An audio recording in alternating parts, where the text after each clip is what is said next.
ಅಯ್ಯೋ, ಯಾಕೆ ಎದ್ಬಿಟ್ರಿ? ನೀವು ಕೂತ್ಕೊಳ್ಳಿ, ಸ್ವಪ್ನ ಬರ್ತಾಳೆ. ಇರ್ಲಿ, ಪರವಾಗಿಲ್ಲ. ಶಾರದಂಗೆ ತನ್ನ ಮಗಳ ಸ್ವಪ್ನ ನೋಡಿದ ತಕ್ಷಣ ತುಂಬಾನೇ ಖುಷಿ ಆಗುತ್ತೆ. ಸ್ವಪ್ನ, ಇವ್ರಿಗೆ ಯಾರು ಅಂತ ಗೊತ್ತಾಯ್ತಮ್ಮ? ಇಲ್ಲ ಅಂಕಲ್, ಯಾರಿವರು? ಸ್ವಪ್ನ ಮಗಳೇ, ನಾನು ನಿಮ್ಮಮ್ಮ.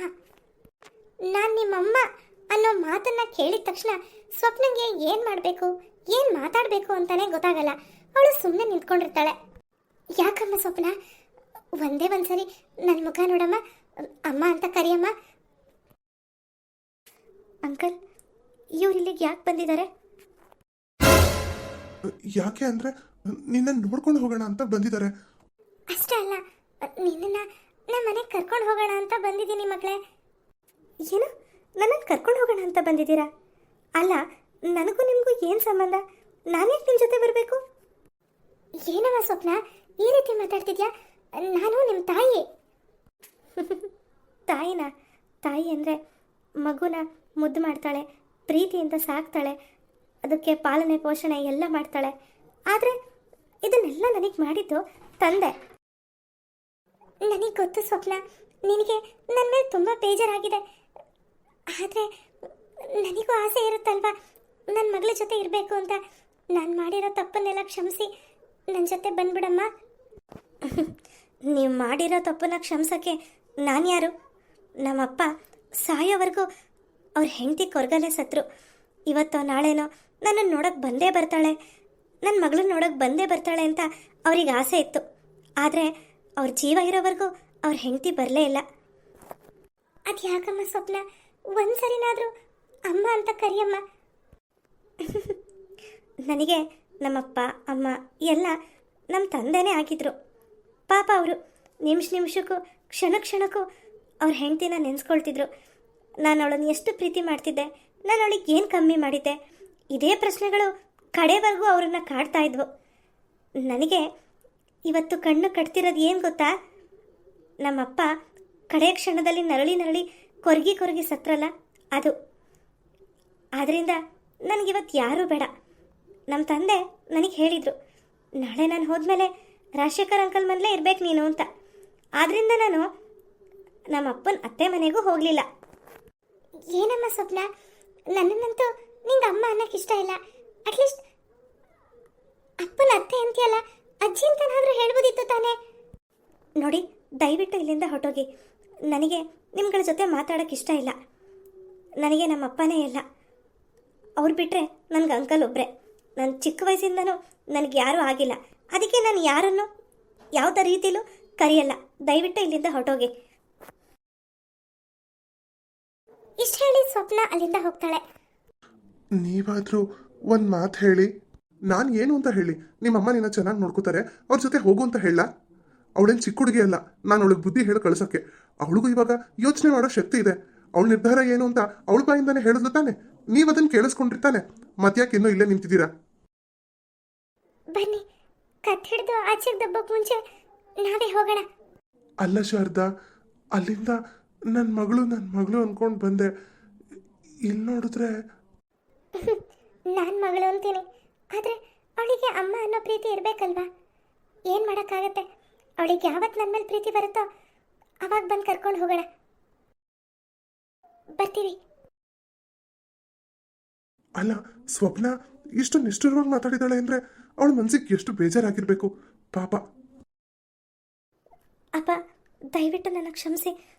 ನಿಮಗೆ ಬೇಜಾರಾಗಿರ್ಬೋದೇನೋ ಇವತ್ತು ನಾನು ನಿಮ್ಮ ಹೆಂಡತಿ ಹತ್ರ ಇಷ್ಟು ನಿಷ್ಠುರವಾಗಿ ಮಾತಾಡಿದೆ ಅಂತ. ನನಗೆ ಅವರನ್ನು ಅಮ್ಮ ಅಂತ ಕರೆಯೋಕ್ಕೂ ಮನಸ್ಸಿಲ್ಲ. ಯಾಕಂದರೆ ನೀವು ಕಡೆವರೆಗೂ ಅವ್ರ ನೆನಪಲ್ಲೇ ಇದ್ರಿ. ಆದರೆ ಅವರಿಗೆ ಒಂದು ದಿನವೂ ನೀವಾಗಲಿ ನಾನಾಗಲಿ ನೆನಪಾಗಲಿಲ್ಲ. ಅದಕ್ಕೆ ನನಗೆ ಅವ್ರನ್ನ ಮಾತಾಡ್ಸೋಕೆ ಇಷ್ಟ ಆಗಲಿಲ್ಲ. ಅವ್ರ ಮುಖನೂ ನಾನು ನೋಡಲಿಲ್ಲ. ದಯವಿಟ್ಟು ನನ್ನ ಕ್ಷಮಿಸಿ ಅಪ್ಪ. ಯಾಕಮ್ಮ ಸ್ವಪ್ನ, ಏನಾಯ್ತು? ಅಂಕಲ್, ನಾನು ಅವ್ರ ಹತ್ರ ನಿಷ್ಠುರವಾಗಿ ಮಾತಾಡೋದೇನೋ ಮಾತಾಡ್ಬಿಟ್ಟೆ. ಆದರೆ ಇದರಿಂದ ಅಪ್ಪಂಗೆ ತುಂಬ ಬೇಜಾರಾಗಿರುತ್ತಲ್ವ? ಯಾಕಂದರೆ ಅಪ್ಪ ಕಡೆಯವರೆಗೂ ಅವ್ರ ಹೆಂಡ್ತಿನ ನೋಡಬೇಕು, ಅವಳು ಬರ್ತಾಳೆ, ನನ್ನ ಮಗಳನ್ನ ನೋಡ್ಕೋತಾಳೆ ಅಂತಾನೆ ಅಂದ್ಕೊಂಡಿದ್ರು. ಆದರೆ ಅವ್ರು ಇರೋವರೆಗೂ ಅವ್ರು ಬರಲೇ ಇಲ್ಲ. ಈಗ ಬಂದಿದ್ದಾರೆ. ನಾನು ಅವ್ರ ಜೊತೆ ಹೋಗಲಿಲ್ಲ ಅಂತ ಅಪ್ಪಂಗೆ ಬೇಜಾರಾಗಿರುತ್ತೇನೋ ಅಲ್ವಾ ಅಂಕಲ್? ಹಾಗೇನಿಲ್ಲಮ್ಮ. ಸ್ವಪ್ನ, ನಾನೊಂದು ಮಾತು ಹೇಳ್ತೀನಿ, ಬೇಜಾರು ಮಾಡ್ಕೋಬೇಡ. ನೀನು ಅವ್ರ ಜೊತೆ ಹೋಗದೇ ಇದ್ರೂ ಪರವಾಗಿರ್ಲಿಲ್ಲ, ಆದರೆ ಅವ್ರನ್ನ ಮಾತಾಡಿಸ್ತಾ ಇದ್ದಿದ್ದು ತಪ್ಪಾಯಿತು ಅಂತ ನನಗನ್ನಿಸ್ತು. ಇಲ್ಲ ಅಂಕಲ್, ನನಗೆ ಯಾಕೋ ಅವ್ರ ಮುಖ ನೋಡೋಕ್ಕೂ ಇಷ್ಟ ಆಗಲಿಲ್ಲ, ಅದಕ್ಕೆ ನಾನು ಹಾಗೆ ಮಾಡಿದೆ. ಹೋಗ್ಲಿ ಬಿಡಮ್ಮ ಸ್ವಪ್ನ, ಈಗ ಅದನ್ನೇ ಯೋಚನೆ ಮಾಡ್ತಾ ಕೂರ್ಬೇಡ. ಹಾಂ, ನಿನಗೊಂದು ವಿಷಯ ಹೇಳಬೇಕು. ನನ್ನ ಮಗ ನಮ್ಮನೆಗೆ ಬರ್ತಾನಂತೆ. ಹೌದಾ? ಅವರೇ ನಿಮಗೆ ಫೋನ್ ಮಾಡಿ ಹೇಳಿದ್ರಾ? ಹೌದಮ್ಮ, ಅವನೇ ನನಗೆ ಫೋನ್ ಮಾಡಿ ಹೇಳ್ದ, ಅಪ್ಪ ನಾನು ಅಲ್ಲಿಗೆ ಬರ್ತೀನಿ, ಅತ್ತೆ ಮನೆಗೆ ಹೋಗ್ತಾ ಇಲ್ಲ ಅಂತ. ನನಗಂತೂ ನನ್ನ ಮಗ ಬರ್ತಿದ್ದಾನಲ್ಲ ಅಂತ ತುಂಬಾನೇ ಖುಷಿ ಆಗ್ತಿದೆ. ಪಾಪ ಅಂಕಲ್ಗೆ ಅವ್ರ ಮಗ ಬರ್ತಿದ್ದಾನೆ ಅಂತ ಎಷ್ಟು ಖುಷಿ ಇದೆ. ಆದರೆ ನನಗೆ ನಮ್ಮಮ್ಮ ಬಂದರೂ ಆ ಖುಷಿನೇ ಆಗಲಿಲ್ವಲ್ಲ. ಸ್ವಪ್ನ, ನನ್ನ ಮಗ ಬರ್ತಿದ್ದಾನಲ್ಲ, ಅವ್ನ ರೂಮ್ ಎಲ್ಲ ಚೆನ್ನಾಗಿ ಡೆಕೋರೇಷನ್ ಮಾಡಬೇಕು. ಅವನಿಗೆ ಬುಕ್ಸ್ ಅಂದರೆ ತುಂಬ ಇಷ್ಟ. ಅವ್ನು ಇಷ್ಟಪಡೋ ಬುಕ್ಸ್ ಎಲ್ಲ ತಂದು ರೂಮಲ್ಲಿ ಇಡಬೇಕು. ನೀನು ನನಗೆ ಸ್ವಲ್ಪ ಸಹಾಯ ಮಾಡ್ತೀಯಾ? ಅಯ್ಯೋ, ಅದಕ್ಕೇನಂತ ಅಂಕಲ್, ನಡೀರಿ ಈಗಲೇ ಹೋಗಿ ತಗೊಂಡು ಬರೋಣ. ಈಗ ಬೇಡ ಸ್ವಪ್ನ, ನನಗೆ ಸ್ವಲ್ಪ ಕೆಲಸ ಇದೆ. ಅದು ಅಲ್ಲದೆ ನಿನಗೆ ಬೇರೆ ಎಕ್ಸಾಮ್ ಹತ್ರ ಬರ್ತಿದ್ಯಲ್ಲ, ನೀನು ಚೆನ್ನಾಗಿ ಓದ್ಕೋ. ಯಾವುದಾದ್ರೂ ಒಂದು ಸಂಡೇ ಹೋಗಿ ಶಾಪಿಂಗ್ ಮಾಡ್ಕೊಂಡು ಬರೋಣ. ಸರಿ ಅಂಕಲ್, ಆಯಿತು. ನಿಂಗೆ ಏನಾದರೂ ಬೇಕು ಅಂದರೆ ರಂಗಯ್ಯನ ಕೂಗು, ಅವ್ನು ಇಲ್ಲಿಗೆ ತಂದ್ಕೊಡ್ತಾನೆ. ಸರಿ. ಅಮ್ಮ, ಶಾರದಾ, ನೀನಾ? ಹೌದು ಅಮ್ಮ, ನಿನ್ನ ನೋಡಬೇಕು ಅಂತ ಅನ್ನಿಸ್ತು, ಅದಕ್ಕೆ ಬಂದೆ. ಎಲ್ಲ ಮುಗ್ದೋದ್ಮೇಲೆ ಈಗ ಬಂದಿದ್ಯಲ್ಲ, ಪ್ರಯೋಜನ ಏನು ಹೇಳು? ಅಮ್ಮ, ನೀನಾದರೂ ನನ್ನ ಕ್ಷಮಿಸಮ್ಮ. ನೀನು ಈ ರೀತಿ ಮಾತಾಡಿದ್ರೆ ನಾನು ಎಲ್ಲಿಗೆ ಹೋಗಲಿ ಹೇಳು? ಓ, ಇಷ್ಟು ದಿನ ಎಲ್ಲಿದ್ದೆ? ಅಲ್ಲೇ ಇರು. ಇವತ್ತೇನು ಇದ್ದಕ್ಕಿದ್ದಂಗೆ ನಿಮ್ಮಮ್ಮ ನೆನಪು ಮಾಡ್ಕೊಂಡು ಬಂದ್ಬಿಟ್ಟಿದ್ಯಾ? ಅಮ್ಮ, ನಾನು ಸ್ವಪ್ನ ನೋಡೋಣ ಅಂತ ಹೋಗಿದ್ದೆ. ಏನು, ಸ್ವಪ್ನ ನೋಡೋಣ ಅಂತ ಹೋಗಿದ್ಯಾ? ಹ್ಞೂ ಅಮ್ಮ, ಅವಳು ರಾಜಶೇಖರ್ ಅವ್ರ ಮನೇಲಿದ್ದಾಳೆ. ನನ್ನ ಮುಖನೂ ಸಹ ನೋಡಲಿಲ್ಲ, ಅಮ್ಮ ಅಂತಾನೂ ಕರೀಲಿಲ್ಲ. ಕರಿತಾಳೆ ಕರಿತಾಳೆ, ಅಮ್ಮ ಅಂತ ಕರಿತಾಳೆ. ನೀನು ಅವಳನ್ನ ಪ್ರೀತಿಯಿಂದ ಬೆಳೆಸಿ ಸಾಕಿದ್ಯಾ ನೋಡು, ಅದಕ್ಕೆ. ಅಮ್ಮ, ನಾನೇನೋ ತಪ್ಪು ಮಾಡಿದೆ. ಸರಿ, ನೀನಾದರೂ ಅವಳನ್ನ ಕರ್ಕೊಂಬಂದು ಇಲ್ಲಿ ಇಟ್ಕೊಂಡು ಸಾಕ್ಬೋದಿತ್ತಲ್ವಮ್ಮ? ಏನು ಮಾತು ಅಂತ ಮಾತಾಡ್ತಿದ್ಯಾ ಶಾರದಾ? ನಾನು ಅಲ್ಲಿಗೆ ಹೋದಾಗೆಲ್ಲ ನಿಮ್ಮ ಮಗಳಿಗೆ ಏನು ಬೇಕಾಗಿಲ್ಲ, ನೀವು ಯಾಕೆ ಬಂದ್ರಿ ಅಂತ ನಿನ್ನ ಗಂಡ ಎಷ್ಟು ಸತಿ ಪ್ರಶ್ನೆ ಮಾಡಿದ್ದಾನೆ ನಿನಗೆ ಗೊತ್ತಾ? ನೀನು ಅವತ್ತು ಹಾಳಾಗಿ ಹೋದವಳು, ಇವತ್ತು ಬರ್ತಿದ್ಯಾ. ನಾನು ಎಷ್ಟು ಸತಿ ಅಲ್ಲಿಗೆ ಹೋಗಿ, ಸ್ವಪ್ನ ಬಾಮ್ಮ, ನಾನು ನಿನ್ನ ಅಜ್ಜಿ ಬಂದಿದ್ದೀನಿ, ನನ್ನ ಮಗನಿಗೆ ನಿನ್ನನ್ನು ತಂದ್ಕೋತೀನಿ, ನೀನು ನಮ್ಮಲ್ಲೇ ಇರು ಅಂತ ಎಲ್ಲನೂ ಹೇಳಿ ಬಂದಿದ್ದೀನಿ. ಆದರೆ ಅವಳು ಅಜ್ಜಿ ಅನ್ನೋ ಪ್ರೀತಿ ಮಮಕಾರ ಏನೂ ಇಲ್ಲದೆ ಮುಖಕ್ಕೆ ಹೊಡೆದಂಗೆ ಮಾತಾಡ್ತಾಳೆ. ಅದು ಅಲ್ಲದೆ ನನ್ನ ಮಗುಗೆ ಕೆನ್ನೆಗೆ ಬೇರೆ ಬಾರಿಸಿದ್ಲು, ಗೊತ್ತಾ ನಿನಗೆ? ಹೌದಾ? ಅವರಪ್ಪ ಆ ರಾಜಶೇಖರ್ ಇಬ್ರು ಸೇರ್ಕೊಂಡು ಇವಳಿಗೆ ಹೇಳ್ಕೊಡ್ತಾರೆ. ಇವಳೆಲ್ಲ ಚಾಚು ತಪ್ಪೆ ಪಾಲಿಸ್ತಾಳೆ. ಅಂದರೆ ಇದೆಲ್ಲ ಸ್ವಪ್ನಿಗೆ ಹೇಳ್ಕೊಡ್ತಿರೋದು ರಾಜಶೇಖರ್ ಅವರೇ ಅಂತೀಯಾ? ಇನ್ನೇನು ಮತ್ತೆ? ಆದರೆ ಅವರು ಸ್ವಪ್ನನ ನೋಡಬೇಕು ಅಂದ ತಕ್ಷಣ ಆಯಿತು ಅಂತ ಹೇಳಿ ಕರೆಸಿದ್ರು. ಆದರೆ ಸ್ವಪ್ನನೇ ನಮ್ಮ ಜೊತೆ ಸರಿಯಾಗಿ ಮಾತಾಡಲಿಲ್ಲ. ನನಗನ್ಸುತ್ತೆ ಇದರಲ್ಲಿ ರಾಜಶೇಖರ್ ಅವ್ರ ಕೈವಾಡ ಏನು ಇಲ್ಲ ಅಂತ. ಅಯ್ಯೋ, ನಿನಗೆ ಬುದ್ಧಿ ಇದ್ದಿದ್ರೆ ನೀನು ಯಾಕೆ ಈ ಥರ ಮಾಡ್ತಿದ್ದೆ ಹೇಳು? ಯಾಕಮ್ಮ, ನಾನೇನು ಮಾಡಿದೆ? ನಿನ್ನನ್ನು ಯಾರೇ ಗಂಡನು ಮಗನ್ನು ಬಿಟ್ಬಿಟ್ಟು ಯಾರ ಜೊತೆನೋ ಓಡ್ ಹೋಗು ಅಂತ ಹೇಳಿದ್ದು?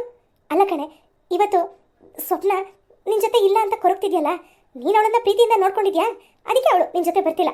ಈಗ ನಿನ್ನಿಂದ ನಮಗೂ ಏನೋ ಇಲ್ದಂಗೆ ಮಾಡಿದೆ. ಅಯ್ಯ, ಇದೊಳ್ಳೆ ಕಥೆ ಆಯಿತು. ನಾನೇನು ಮಾಡಿದ್ನಮ್ಮ ನಿನಗೆ? ಅಲ್ಲ ಕಣೆ, ನಿನ್ನ ಗಂಡನಿಗೆ ಏನು ಕಮ್ಮಿ ಆಗಿತ್ತು? ಅವನಿಗೆ ಎಷ್ಟು ಆಸ್ತಿ ಇತ್ತು ಅಂತ ನಿನಗೆ ಗೊತ್ತಿತ್ತು ತಾನೆ? ಇವತ್ತು ನೋಡು, 1 ರೂಪಾಯೂ ಇಲ್ಲ, ಆಸ್ತಿನೂ ಇಲ್ಲ, ಬರೀ ಗೈಯಲ್ಲಿ ನಿಂತ್ಕೊಂಡಿದ್ಯಾ. ಅಯ್ಯೋ ಹೌದಲ್ವಾ, ನಾನು ಯೋಚನೆ ಮಾಡಲಿಲ್ಲ. ನಾನು ಆಗಾಗ ಅವರನ್ನು ಮಾತಾಡಿಸ್ಕೊಂಡು ಸ್ವಪ್ನನ್ನು ಮಾತಾಡಿಸ್ಕೊಂಡು ಬರ್ತಿದ್ದಿದ್ರೆ ಇವತ್ತು ನನಗೂ ಏನಾದರೂ ಸಿಕ್ಕಿರೋದು. ಈಗ ಯೋಚನೆ ಮಾಡಿ ಏನು ಪ್ರಯೋಜನ? ಅಲ್ಲ ಶಾರದಾ, ನಿನಗೇನು ಕಮ್ಮಿ ಆಗಿದೆ ಈಗ ಹೇಳು? ಇವನೊಬ್ಬ ಬೇಗ ಬೇಗ ಮಾತಾಡೋಕ್ಕೂ ಓದಾಡ್ತಾನೆ. ಅದು ಏನು ಚೆನ್ನಾಗಿದ್ದಾನೆ ಅಂತ ಇವನನ್ನು ಕಟ್ಕೊಂಡ್ಲು. ನನಗಂತೂ ಗೊತ್ತಿಲ್ಲ, ಇವನಿಗಿಂತ ನಮ್ಮ ಅಳಿ ಅಂದರೆ ಎಷ್ಟು ಚೆನ್ನಾಗಿದ್ರು. ಸರಿ ಅಮ್ಮ, ನಾನಿನ್ನು ಬರ್ತೀನಿ. ಸರಿ. ಈ ರಾಜಶೇಖರ್ಗೆ ಹೇಗಾದರೂ ಮಾಡಿ ಒಂದು ಗತಿ ಕಾಣಿಸ್ಬೇಕಲ್ಲ, ಅಲ್ಲಿವರೆಗೂ ನಮ್ಮ ಸ್ವಪ್ನ ಈ ಕಡೆ ತಲೆ ಕೂಡ ಹಾಕಲ್ಲ. ವಸಂತ, ನೀನು ಯಾವಾಗಲೇ ಬಂದೆ? ಈಗ ಬರ್ತಿದ್ದೀನಿ ಕಣೆ. ಅದು ಸರಿ, ಏನು ಯೋಚನೆ ಮಾಡ್ತಾ ನಿಂತ್ಕೊಂಡಿದ್ದೆ? ಅದು ಏನು ಹೇಳೆ ವಸಂತ, ಅದು ನಮ್ಮಮ್ಮ ಬಂದಿದ್ರು ಕಣೆ. ಏನು, ನಿಮ್ಮಮ್ಮ ಬಂದಿದ್ರಾ? ಇನ್ನೇನು ಚೆನ್ನಾಗಿ ಮಾತಾಡ್ಸಿದ್ರಾ? ನಾನು ನಿನ್ನ ಎದುರುಗಡೆ ಮಾತ್ರ ನಮ್ಮಮ್ಮ ಬಂದಿದ್ರು ಅಂತ ಹೇಳಿದ್ದು. ನಾನು ಅವರನ್ನು ಅಮ್ಮ ಅಂತ ಕರೀಲೂ ಇಲ್ಲ, ಅವ್ರ ಮುಖನೂ ನೋಡಲಿಲ್ಲ. ಹೌದಾ, ಯಾಕೆ? ನನಗೆ ನಮ್ಮಪ್ಪ ನೆನಪಾದ್ರು ವಸಂತ. ಅವ್ರು ಯಾವಾಗಲೂ ಇವತ್ತಲ್ಲ ನಾಳೆ ನನ್ನ ನಿನ್ನ ನೋಡೋಕ್ಕೆ ಶಾರದಾ ಬಂದೇ ಬರ್ತಾಳೆ ಅಂತ ಕಡೆಯವರೆಗೂ ಹೇಳ್ತಾನೆ ಇದ್ರು. ಆದರೆ ಅದು ಆಗಲೇ ಇಲ್ಲ. ಇವ್ರು ಈಗ ಬಂದು ನೀನು ನನ್ನ ಮಗಳು ನಮ್ಮ ಮನೆಗೆ ಬಂದ್ಬಿಡು ಅಂದರೆ ನಾನು ಹೇಗೆ ಹೋಗಲಿ ಹೇಳು? ಅದಕ್ಕೆ ನನ್ನ ಮುಖನೂ ನೋಡಲಿಲ್ಲ, ಅಮ್ಮ ಅಂತಲೂ ಕರೀಲಿಲ್ಲ. ದಯವಿಟ್ಟು ಇಲ್ಲಿಂದ ಹೋಗಿ ಅಂತ ಹೇಳಿ ಕಳಿಸ್ಬಿಟ್ಟೆ. ಅಲ್ಲ ಸ್ವಪ್ನ, ನೀನು ಅವ್ರ ಜೊತೆ ಹೋಗದೇ ಇದ್ದಿದ್ರೆ ಪರವಾಗಿರಲಿಲ್ಲ, ಆದರೆ ಇಲ್ಲಿಗೆ ಬಂದಾಗ ಮಾತಾಡಿಸಿ ಕಳಿಸ್ಬೇಕಿತ್ತು. ಅಂಕಲ್ಲು ಅದನ್ನೇ ಹೇಳಿದ್ರು. ಯಾಕೋ ನನಗೆ ಮಾತಾಡ್ಸೋಕ್ಕೆ ಮನಸ್ಸು ಬರಲಿಲ್ಲ. ಹೋಗಲಿ ಬಿಡು, ಈಗ ಆಗೋಗಿದೆ. ಈಗ ಯೋಚನೆ ಮಾಡಿ ಏನು ಪ್ರಯೋಜನ? ಹೌದು. ಹಾಂ ಸ್ವಪ್ನ, ನಾನು ಬಂದಿದ್ದ ವಿಷಯ ಹೇಳೋದೇ ಮರ್ತೋದೆ ನೋಡು. ನನಗೆ ಲೀಲಾ, ಕುಸುಮ ಇಬ್ಬರು ಫೋನ್ ಮಾಡಿದರು. ಎಲ್ಲಾದರೂ ಒನ್ ಡೇ ಪಿಕ್ನಿಕ್ ಹೋಗೋಣ, ಸ್ವಪ್ನನೂ ಬರ್ತಾಳ ಕೇಳು ಅಂತ ಹೇಳಿದ್ರು. ಅದಕ್ಕೆ ನಿನ್ನನ್ನು ಕೇಳೋಣ ಅಂತ ಬಂದೆ. ಓಹ್ ಹೌದಾ, ನಾನು ಈ ವಿಷಯವಾಗಿ ಅಂಕಲ್ ಹತ್ರ ಮಾತಾಡಬೇಕು. ಅವ್ರನ್ನ ಕೇಳಿ ಆಮೇಲೆ ನಿನಗೇನು ಅಂತ ಹೇಳ್ತೀನಿ. ಸರಿ ಕಣೆ, ನಾನಿನ್ನು ಬರ್ತೀನಿ. ಅಯ್ಯೋ, ಏನು ವಸಂತ ಮೇಡಮ್ನವರೇ ಹೊರಟೆ ಬಿಟ್ರಿ? ನೀವು ನಮ್ಮ ಸ್ವಪ್ನಮ್ನವ್ರ ಕ್ಲೋಸ್ ಫ್ರೆಂಡು. ಇಲ್ಲ, ಕಾಫಿ ಕುಡಿದೆ ನೀವು ಇಲ್ಲಿಂದ ಹೋಗೋಂಗೆ ಇಲ್ಲ. ರಂಗಣ್ಣ, ನಾನು ಕಾಫಿ ಕುಡಿಯಲ್ಲ ಅಂತ ನಿಮಗೆ ಗೊತ್ತು ತಾನೆ? ಮತ್ತೆ ಸುಮ್ಮನೆ ತಮಾಷೆಗೆ ಯಾಕೆ ರೇಗಿಸ್ತಿದ್ದೀರಾ ನನ್ನ? ಓ ಹೌದಲ್ವಾ, ಮರ್ತೇ ಹೋದೆ ನೋಡಿ. ನಿಮ್ಗೇನು ಬೇಕು ಹೇಳಿ, ಈಗಲೇ ಪಟ್ ಅಂತ ಮಾಡ್ಕೊಂಡು ಬಂದ್ಬಿಡ್ತೀನಿ. ನೀವು ಸ್ವಪ್ನಮ್ನವರು ಇಬ್ಬರು ಆರಾಮಾಗಿ ಕುತ್ಕೊಂಡು ತಿನ್ನೋರಂತೆ. ಏನು ಬೇಡ ರಂಗಣ್ಣ, ಈಗ ತಾನೇ ಮನೇಲಿ ಅಮ್ಮ ಬಜ್ಜಿ ಮಾಡಿದ್ರು, ತಿನ್ಕೊಂಡು ಬಂದೆ. ಈಗ ನನಗೆ ಹಸಿವಿಲ್ಲ. ಇನ್ನೊಂದ್ಸರಿ ಯಾವಾಗಲಾದ್ರೂ ಬಂದಾಗ ನನಗೇನು ಬೇಕೋ ಅದನ್ನು ಕೇಳ್ಕೊಂಡು ಮಾಡಿಸ್ಕೊಂಡು ತಿಂತೀನಿ, ಸರಿನಾ? ಸರಿ ಸರಿ ಸ್ವಪ್ನ, ನಾನಿನ್ನು ಬರ್ತೀನಿ. ಸರಿ ಕಣೆ.